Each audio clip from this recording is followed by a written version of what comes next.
Shimah, a librarian with the National Library Board. Thank you for joining me for this holiday special. The theme for today is Safari Adventure, and I'm going to introduce a few books you can read this holiday. The first one is Oh No! Written by Candace Fleming and illustrated by Eric Rohman. The story begins with Frog falling into a very deep hole while trying to run away from Tiger. No matter how hard he tried, he couldn't get out. So he called for help. Mouse was passing by, heard Frog's cries and tried to help. But when she reached down, she too fell into the hole. Now both Frog and Mouse were trapped.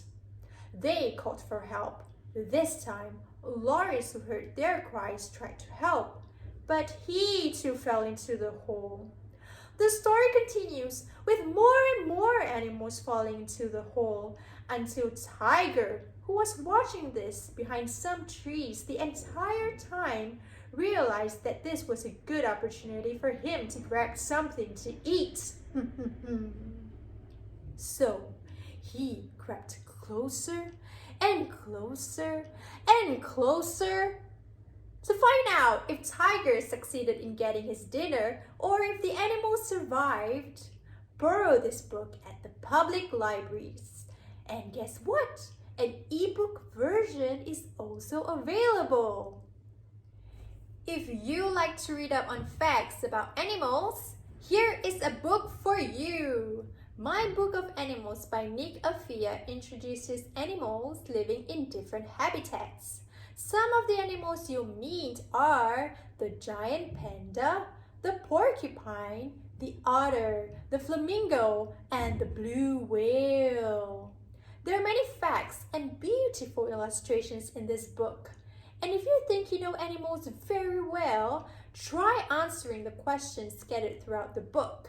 Who knows, you might become the next little animal expert. You can also check out these books, Big Grassland Animals written by Katie Peters and Grassland under the Food Web series written by William Anthony. Now, let me show you how to make your own lion paper crown, like this one that you can put on while reading these books. You will need the lion paper crown template, scissors, colored pencils, pencil, and double-sided tape. First, use the scissors to cut out the lion head and rectangles. Now you have 3 rectangles and 1 lion head. Color the lion head with the colored pencils. Ta-da! Place 1 rectangle on the back of the lion head. Use a pencil to make some markings for the double-sided tape. Paste some double-sided tape on the back of the lion head, like this. Now you can stick one of the rectangles onto the lion head. Stick the remaining rectangles on the left and right to create a band that goes around your head. Now join the ends together like this. There you have it, your own lion paper crown. Well, that's all for today. I hope you check out the books I've introduced and share what you've learned with your friends and family. See you next time!